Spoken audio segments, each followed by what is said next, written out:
నర్సీపట్నంలో speaker Ayyanna Patrudu ఆయన కుమారుడు దుర్మార్గమైన పాలన సాగిస్తున్నారని మాజీ ఎమ్మెల్యే ఉమాశంకర్ గణేష్ తీవ్ర ఆరోపణలు చేశారు. నర్సీపట్నం పెద్ద చెరువులో కోర్టు తీర్పులకు విరుద్ధంగా నిర్మాణాలు చేపడుతున్నారని తెలిపారు. ప్రజాస్వామ్యాన్ని చట్టాలను గౌరవించకుండా రౌడీయిజం కొనసాగిస్తే భవిష్యత్తులో ప్రజలే తగిన గుణపాఠం చెబుతారని హెచ్చరిస్తున్న మాజీ ఎమ్మెల్యే ఉమాశంకర్తో మా విశాఖ ప్రతినిధి Suryaprakash face to face.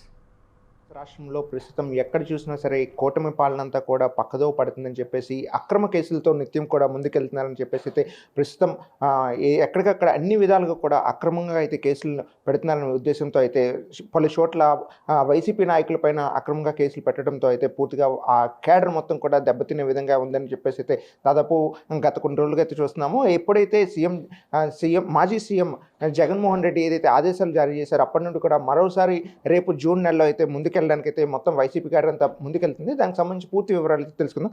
Sir చెప్పండి, అసలు పూర్తిగా ఒక రాజకీయ కోణంగా ఉత్తరాంధ్రతో పాటు అలానే ఆంధ్రప్రదేశ్లో మీ ప్రాంతం నుండి కూడా ఒక పూర్తిగా ఒక డిఫరెంట్గా జరుగుతుంది రాజకీయం అంతా. అది ఎలా చూపించుంటారు? ప్రధానంగా స్పీకర్ వాళ్ళు ఇదంతా జరుగుతుంటారు. సార్ కేవలం ఈరోజు అయ్యన్న పాత్రుడు ఉన్నాడంటే రాజ్యాంగ పదవిలో అయ్యన్న పాత్రుడు ఎంత ఏం చేయాలంటే కేవలం మన నర్సీపట్నం ప్రాంతం అంతా కూడా దుర్మార్గ పాలన అందిస్తున్నాడు, ఒక రాక్షస పాలన అందిస్తున్నాడు. కేవలం ఆయనతో పాటు వాళ్ళ పెద్ద కొడుకు కూడా ఉన్నాడు. ఆయన క్రిమినల్ ఐడియాస్తో ఒక అరాచకంగా చేస్తున్నాడు మన అంతంతగా. ఎందుకంటే మొన్నే ఉదాహరణకి చెప్పాలి, ఏదైతే చీఫ్ జస్టిస్ గారు హైకోర్టు చీఫ్ జస్టిస్ గారు అక్కడ ఎటువంటి నిర్మాణాలు చేయకూడదని చెప్పి ఆర్డర్స్ పాస్ చేసినాడు కూడా మరి స్పీకర్గా ఉందని ఎవరు ఏం చేయలేరు, జిల్లా కలెక్టర్ ఏం చేయలేరు, ఎస్పీ గారు ఏం చేయలేని ఉద్దేశం మీద అక్కడ కన్స్ట్రక్షన్ కూడా చేస్తున్నారు. ఆ కన్స్ట్రక్షన్ చేస్తున్న దాన్ని మేము షూట్ చేసి కోర్టు వరకు సబ్మిట్ చేయాలని ఉద్దేశం మీద మేము వెళ్తే మా మీదే దాడులు చేయడమే కాకుండా మా పార్టీ నాయకులు మేము అందరూ కూడా వెళ్తే దాడులు చేయకుండా మా కారు అద్దాలు పగలగొట్టడం కాకుండా మళ్ళీ మా మీదే కేసులు. ఆ కేసులు కూడా ఏం చేశారు, కేసులు పెట్టి ఎవరైతే కేసు పెట్టించారో ఆడిని వాళ్లే కర్రలతో ఇక్కడ కొట్టి వాళ్లే సర్జరీలు చేయించి మరి హైకోర్టు వారిని ఏదైతే కోర్టు వారు ఉన్నారో మరి ఏదైతే పోలీసులు ఉన్నారో పోలీసుల మీద ఒత్తిడి తీసుకొచ్చి న్యాయస్థానాన్ని ఏదైతే నర్సీపట్నం న్యాయస్థానం ఉందో నర్సీపట్నం తప్పుదారి పట్టించి ఈరోజు నాన్ బెయిలబుల్ కేసులు పెట్టారు.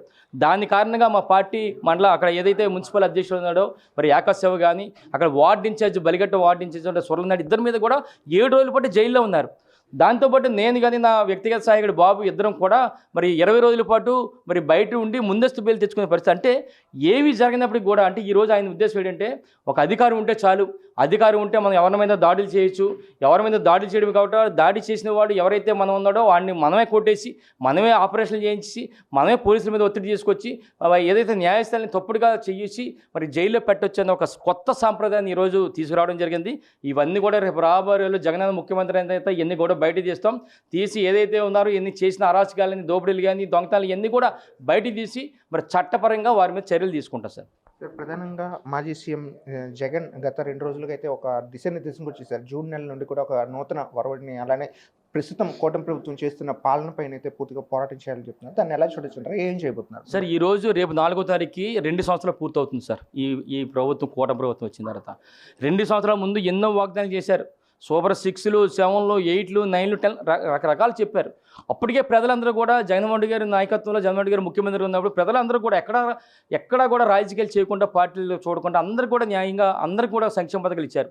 అయినప్పటికీ కూడా ప్రజలందరూ కూడా మరి జగన్మోహన్ రెడ్డి గారు బాగానే చేస్తున్నారు, ఇక ఏదైతే చంద్రబాబు వస్తే మరింతగా పాలన బాగుంటుందేమో ఈయన ఇచ్చిన వాగ్దానాలు కూడా నెరవేరుస్తారని చెప్పి ఒక ఆశతో అత్యాశకు పోయి ఈరోజు ఓట్లేసి ఈరోజు నిరాశపడే పరిస్థితి మరి ఇబ్బంది పడే పరిస్థితి ఉన్నాం. ఈరోజు 2 సంవత్సరాలు అయినాయి, ఈరోజు కూడా ఏమి చేయలేని పరిస్థితి.